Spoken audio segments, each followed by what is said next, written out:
Hi, I'm Ted from Everything Attachments, and it's been raining so long here in Newton, North Carolina that we haven't been able to get in the field or do any videos in weeks. It was supposed to be clear today. It's still been raining. It's raining a little bit right now, and it's supposed to have changed the weather report, and it's going to rain again. So it's probably going to be another week before we get in the field. So we did show on Tractor by Net where we bought an older used tractor to use for our videos. This is larger than most of our attachments are really meant for. That way we can fully test them past their ability to find their weak points and their good points. And what we really want them to do is do more than they're supposed to and not bend and hold up and so forth. So this is a TL-90. I used to be the 4th largest New Holland dealer in the nation in 2006. Sold the most powered units of any dealer in the United States on the compact side. Sold a lot of these TL-90s, and you may have seen a video where showed Harry Gant has a couple TL-90s. He's my friend. He has the new version where the headlights are the teardrop lights. This just has the 2 lights in the front. So this has an Iveco engine. It's only 238 cubic inches. It's turbocharged. When you go into the newer models like the TL-90A, it goes into what's called a C&H engine. I think it's kind of a cross between a Cummins and an Iveco, but it uses a lot more cubic inches. It uses about 274, I think, or so. It's about 40 more cubic inches more. So it gives you, the bigger cubic inches is definitely going to give you more potential to be able to turn the fuel up more. Now, when we talk about turning up the fuel, when I was a dealer, you're not supposed to turn up the fuel for any customer. In fact, it's not really legal. But as just a consumer and the owner of this tractor, I think I can do it for myself without any problem. And I'm going to show you how we do it. I'm not telling you to do it. But what we'll do is, if you've ever seen these trucks on the road that blow the big black smoke, and that means it's unburned and it's just raw fuel and it stinks. And what we're definitely not going to do is that. Yes, we can make more power, but black smoke's bad. It's not good for anything. And you only need to turn them up so much. So what we've done, we've pre-warmed this tractor. We've got it up to full running temperature. And what we're going to do is we're going to this is on a dyno. This dyno here has been here as long as I've been here as a child. It's an old M&W dyno. It's accurate every time. It may be old, but it's doggone good. So we're going to figure out, we've only had like 5 minutes with this tractor running besides just letting it warm up.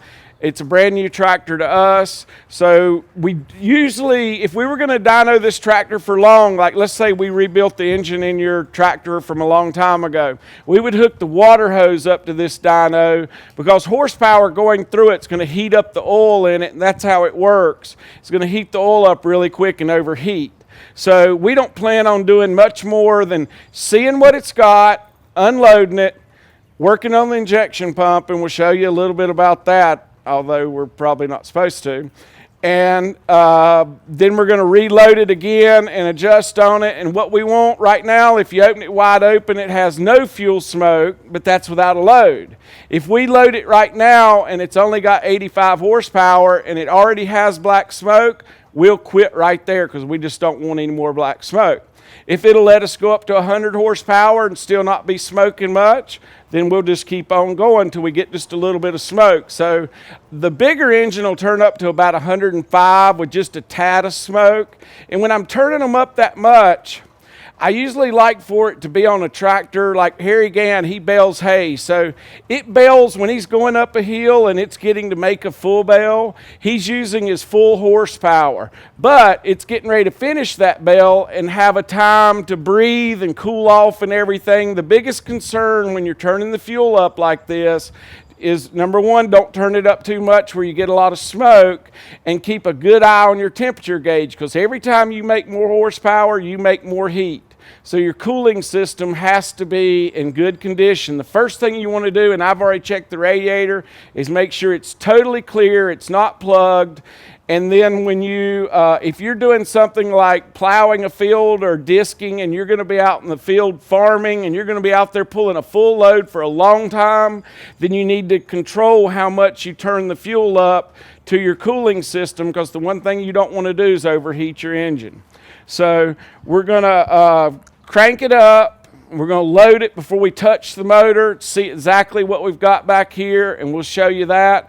And then we'll start changing on it and see what we end up with. I wish this was the big cubic inch engine, but it's not, and we'll just see where it goes. Go ahead and fire it up, Peanut, and we'll bring Nate back here to the dyno and see what it's got. Hold on, give it a second. All right, it's rolling. Okay, so we got 3 gauges here. This is the oil temperature on the gauge, and this is just what I've got to pay attention to just to not let it get too hot. And we should be able to run this thing for about 8 or 10 minutes without it getting up to the full temperature, without running the water hose through it, which cools the oil. This is what loads the machine. This is what tells me the RPMs. This is what tells me the RPMs. I hadn't used this thing in so long you can tell how dirty it is. We drug it out of the shed the other day. This is what tells me the RPMs of the PTO shaft. There's a little red line right here, which is a true 540, and so that's what I'm going to register it at. Is I'm going to bring it down to 540 as the gauge goes up here in horsepower. This particular unit is for 100 horsepower, but you can, if you go over 100, you're taking a chance on flipping it. That's why I've got the pin in the main drawbar.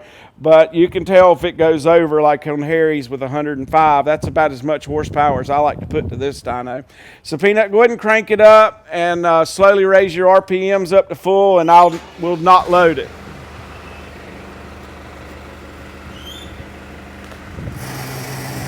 Okay, so Peanut's turned on the PTO.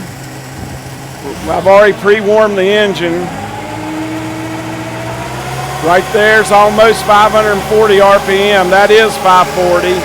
Go on up all the way. Right now it's turning 680 RPMs, which doesn't mean anything because we're going to pull it down to 540 to start making load. Okay, so as I turn the wheel, and you can see the gauge is on 0 right now. We're not really making any horsepower. All right. And then this is a dampener that keeps the needle from shaking. All right, so we pulled it down. We're up to 20 horsepower.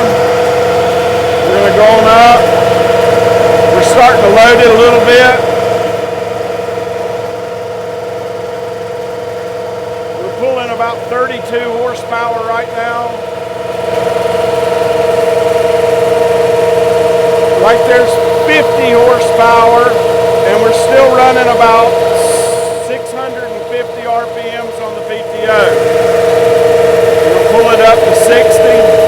Oh, I feel it dying. All right, we got 60 horsepower, no smoke, and we're still at 600 RPMs. Get full. Oh, this thing's going to be weak. We got a little more smoke than I like to be already at this load. I'm going to let it back off a little bit. It looks like right now it doesn't want to make but about 70 horsepower, and it should be making about 70, let's see, 90 on the engine. Should be about 76 on the PTO.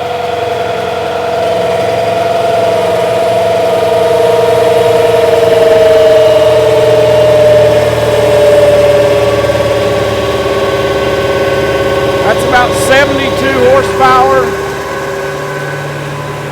I got basically no smoke, so we're going to turn it up. Look at the smoke, Nate. So that's pulling 72. It should be pulling about 4 more than this, and it probably would if I'd let the dyno warm up and let the oil get hot in it. All right, back her back down to an idle. Let her cool off.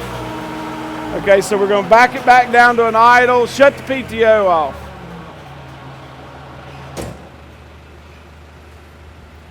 So it's making 72 horsepower at 540 RPMs. It should be making about 4 more than that. It doesn't have any smoke coming out of the exhaust. When we would dyno all our new tractors here, the TL-90s, because the TL-90, they made a TL-80, 90, and a 100, and they were all on the same frame. The 90 and the 100 are basically the same, just depending on where the fuel setting is set. And there's a couple little things that are different, like a bigger cooling system. That's why I like to know what it's doing, depending on how much it's going to be pulled.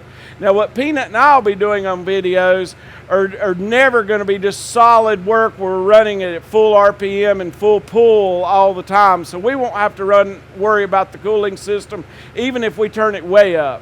So we're going to turn it up where it gets a little bit of smoke. We don't want to go too far. If this were the bigger cubic inch engine, we'd turn it on up to 105 with no problem.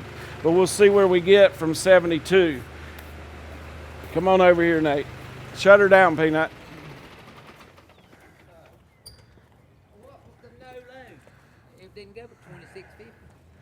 Hey, you were turning 680 RPMs. Right here? 2650 is the most it went though. That's about good. normal? Yeah. Is this good That right was here? right. No, you need to be right in here. You probably have to. You might not handhold it. You right here is what I want to look at. My finger. All right, keep your finger there. I can see your I want finger to take very well. this off. You want me to zoom all the way in when you start pointing at it? Yeah. You ready?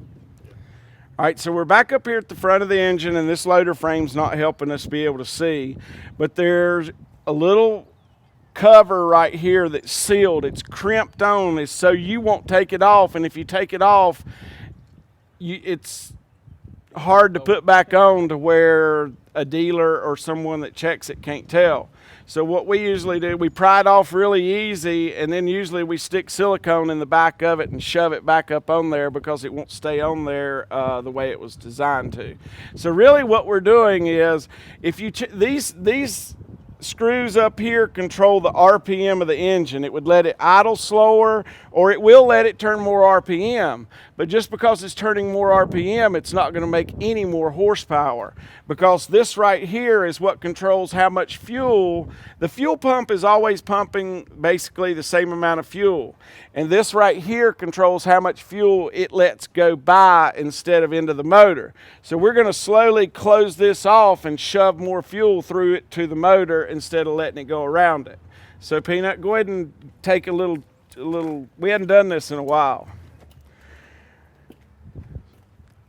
If they're really bad, sometimes we just take a Ziz wheel and cut the thing in half.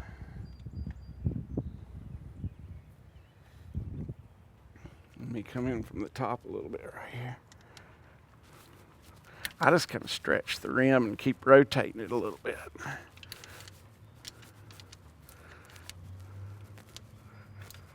It's about to come. Rotate it around a little more.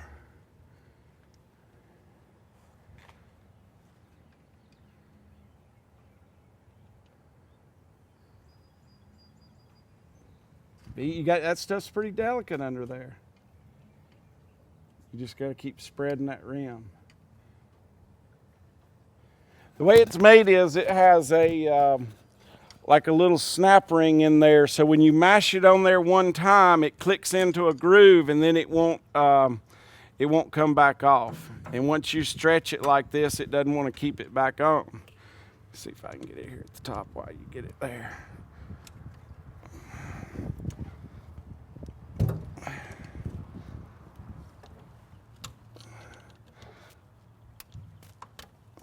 Rotate it a little bit more.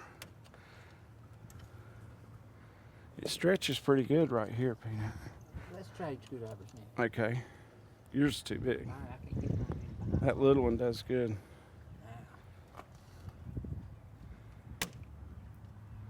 I like to just keep opening it like a can and rotating it.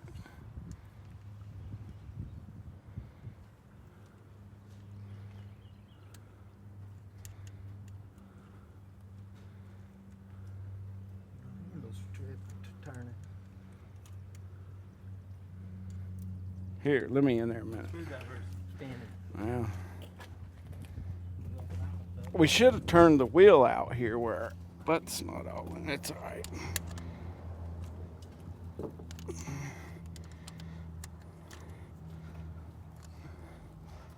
I see what you mean. Let me try that bigger screwdriver. That one's turning so much.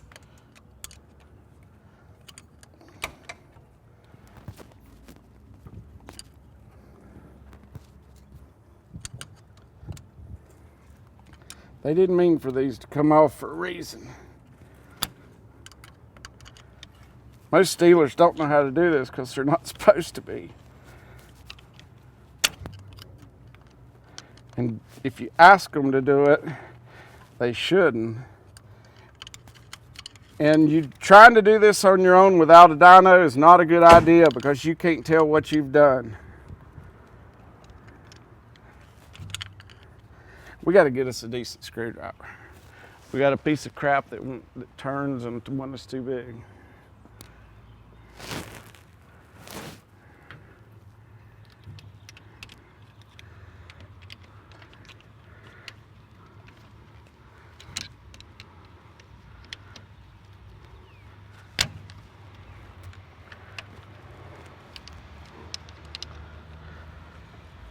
It's a whole lot easier without a loader on them.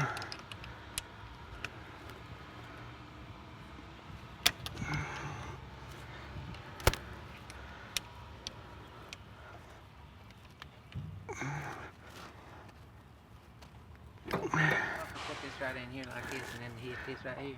If you don't hit it too hard, you might, if it's already loosened it up, it'll break that stuff in there if you hit it just too hard. Because you don't have much to hit with. It hadn't moved that rim in there, I don't think. You need to go get a real hammer. What you got, John? Perfect. One that's already bent just right, and this one's perfect.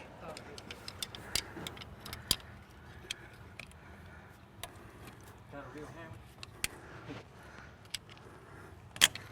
Grab us a hammer just in case, John. That'll keep me from having to take it and put it on the Ziz wheel.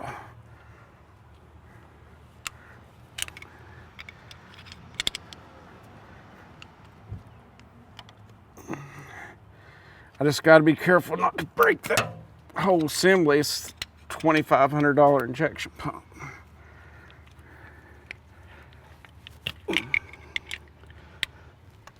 It's about ready. If I could hit it with a hammer now.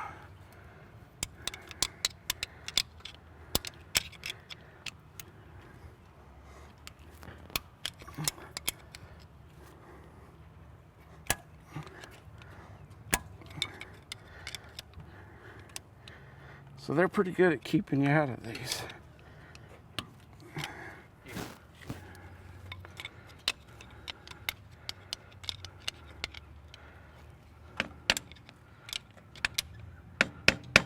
That's how it's going down. You might want to hit on this screwdriver instead of that wooden handle. Stretching it good there. Let me stretch it a little more. Like that. There's no pattern coming off.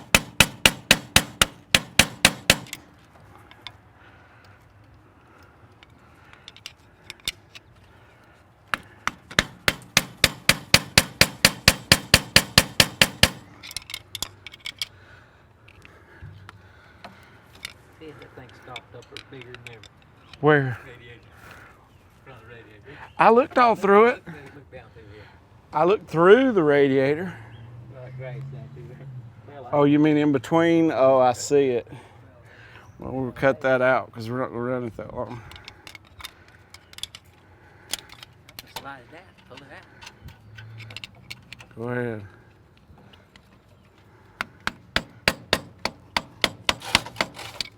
Doggone it. This thing's being a real pain. Oh, I'm there. I got it. Okay. So you'll see the, point at me. You'll see the caps off right here. And some of the clips have already fell out that does the crimping. And then there's another little rubber piece down inside there.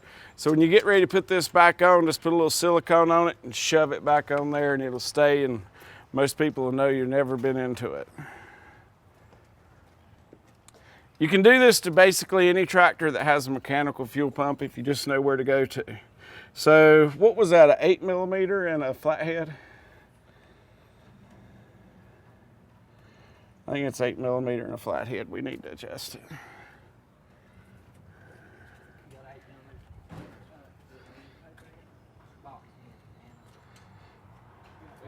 Do we have to loosen this one up too, Peanut, or is it just this, with the screw? I thought we had to back something off to. I don't know if you had to loosen. You know what I'm saying? I don't think you had to I don't loosen. see any locking. I always thought they. You remember usually they had a set screw in the middle and a nut around them. See if your screwdriver here. I know that won't turn it because it slips. Yeah, let's see if we can just turn it. I don't know if this one's awful long. Okay, so you want to you want to make sure you knew where the screw was, and you want to take really small increments with this. You can turn the fuel down just as easy as you can turn it up. That's why you need it down there. No, you got to loosen up this.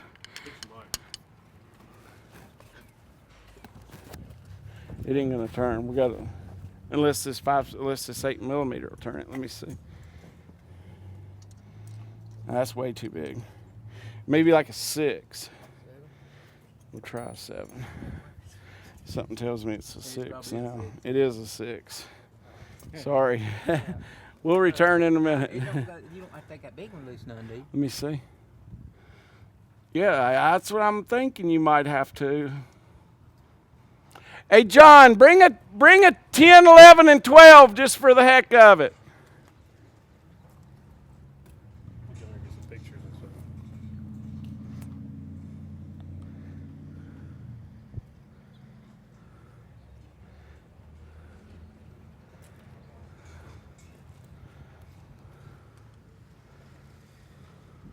Where'd you get this at? This came from North Wilkesboro, from James Mottsinger.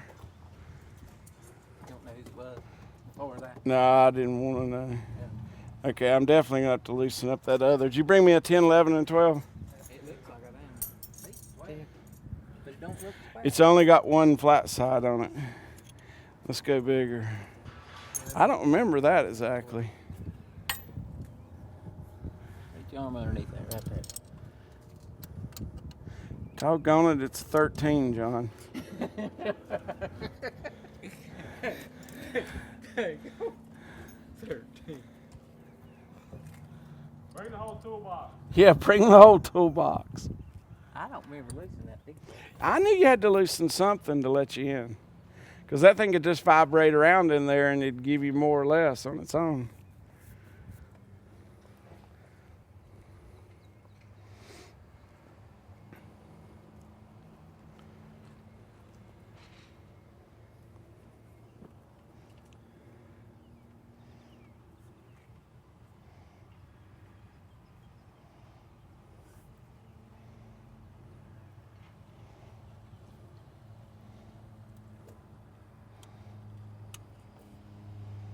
Finally got that race done. 10:30 last night.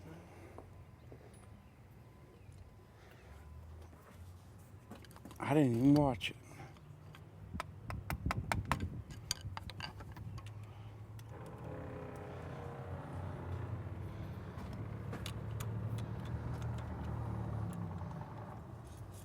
Do you leave? He got it.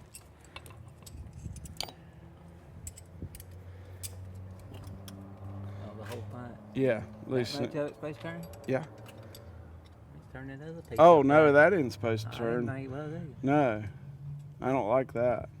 Is there a way to hold that still? You can't do what you. Wait a minute. Yeah, loosen that now. till Yeah, you get that's yours to not turn. turning, See if is yours it? will turn. Get that other Did you side. bring me a See it? shorter screwdriver? No, you want a wrench, don't you? Oh, yeah. Put that little wrench on there.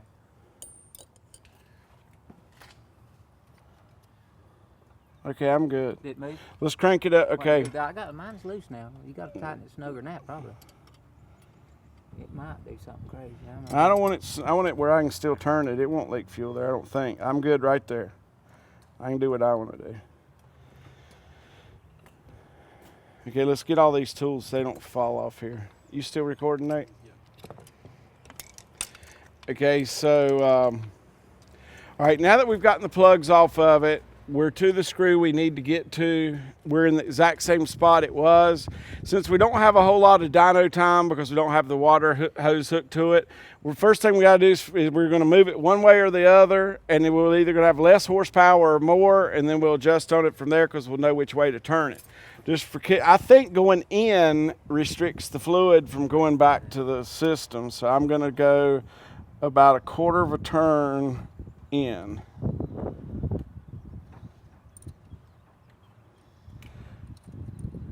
Little bits make a lot of difference on these things. I don't think you even need to retighten that. You don't think No. it's vibrating around? No. All right, so let's crank it up. We made 72 horsepower before. I'm going to say we're going to make, if we went the right direction, we're going to make about 76 or 77 right now.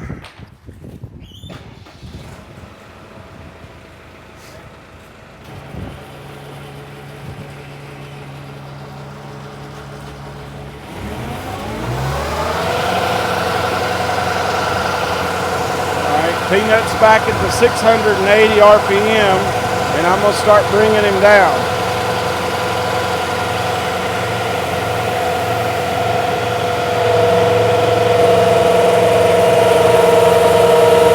There's 50, no smoke. Right there's 70, that's where we were last time, except we're not down to 540 RPM, we're still making more power. 75, still got RPM left.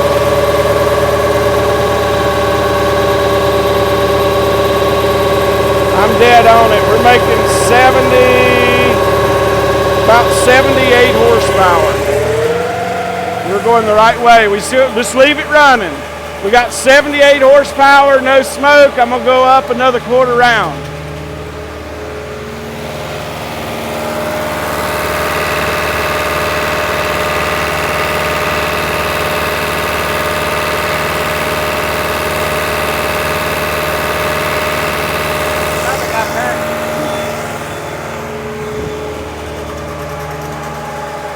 Okay, so I went up a quarter of a round. That makes a total of a half.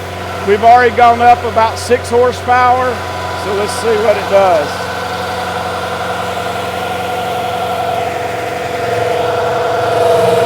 See, our oil temperature's up to 140, and we can run it up to about 210.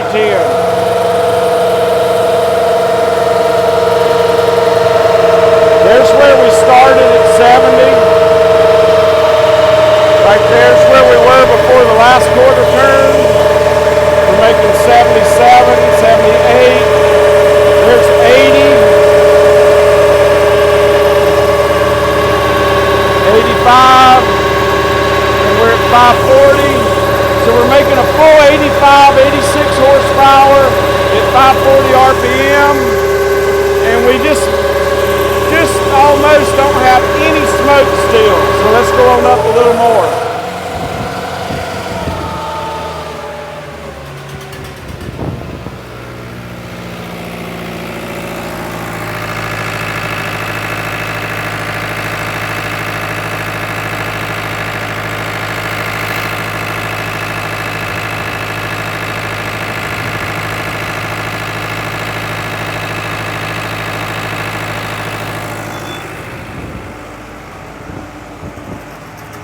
All right, so we went up about half as much as we went up last time. We're up to 86 horsepower. If we can get this smaller motor up to 95, it'll really be good.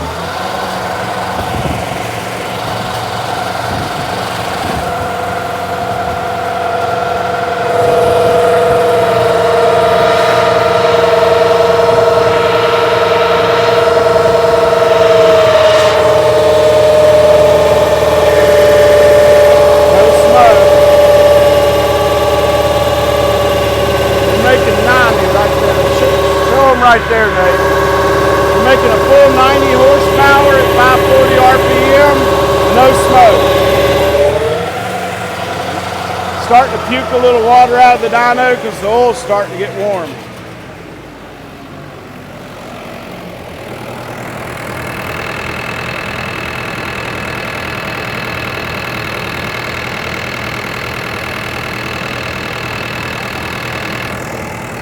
What?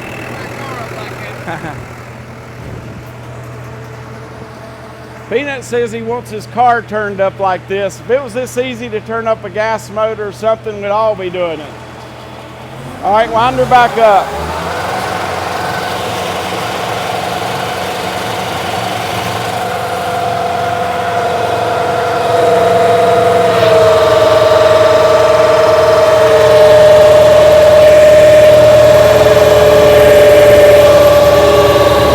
We're up to 95 horsepower,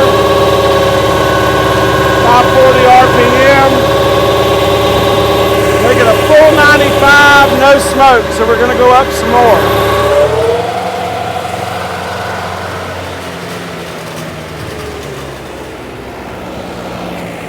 Did I lose a little wrench back there?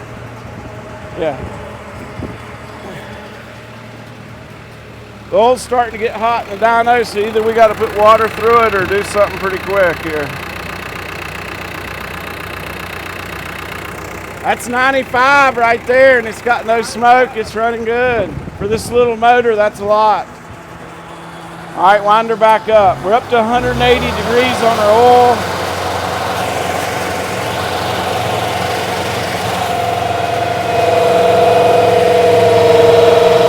So that was all the power this whole tractor made right there.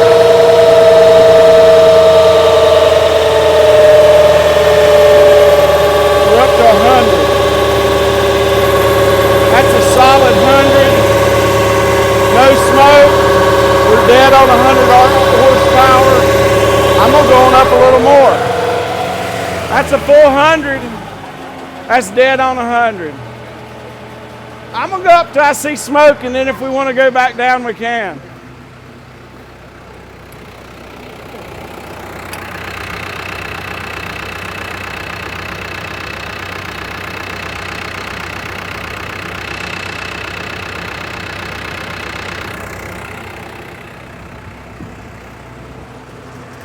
Okay, that's about a total of a round and a half on the screw I'm turning. We're up to 100 horsepower, no smoke. I don't want to go much further. I'll probably go there just to see what it'll do. My dyno quits at 100 on the gauge, but it'll still let the needle come over, and it's progressively accurate, so I can kind of tell what it's making. Wind her up. It gets hard to turn this handle the more horsepower it makes. I am risking the chance of this thing flipping.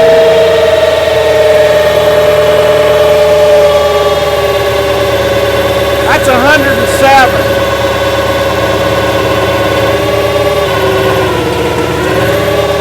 That's 540. No smoke.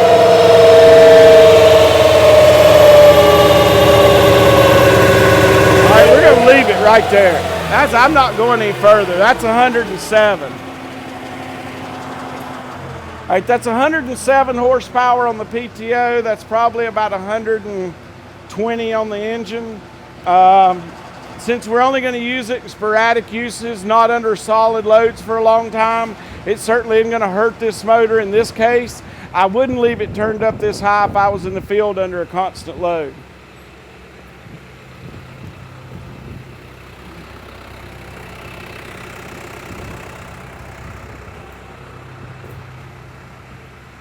I think we're good. It didn't smoke hardly any. That's 27 free horsepower. You know, these turboed motors, as long as I used to race turbocharged engines, so I'm pretty familiar with them. The more boost you make, the more fuel you put to them. As long as you can burn it, the more horsepower you can make. As soon as it quits burning the fuel, the horsepower will come back off of it. So, and you don't want to just shove fuel in there that's unburned. It does a lot of things that isn't good, including emissions. I don't feel bad. The emissions are a big deal right now. They're doing the Tier 4 engines. And really and truly what they're doing is they're putting huge amount of cubic inches in tractors to barely give them any fuel where they don't make any emissions. The only problem with that is that big motor's putting twice the amount of air through it, so it's still putting more fuel through it than a smaller engine like this. As long as it's not turning up any smoke and it's burning clean, this little motor, in the end of the day, will burn less fuel, and in my opinion, it does a better job of running urethra and Tier 4 and all this stuff for emissions. So I think the people that are making the laws don't really know exactly how all the motors work exactly. But as long as this will make 107 and it's not blowing smoke, we're good to go at Everything Attachments.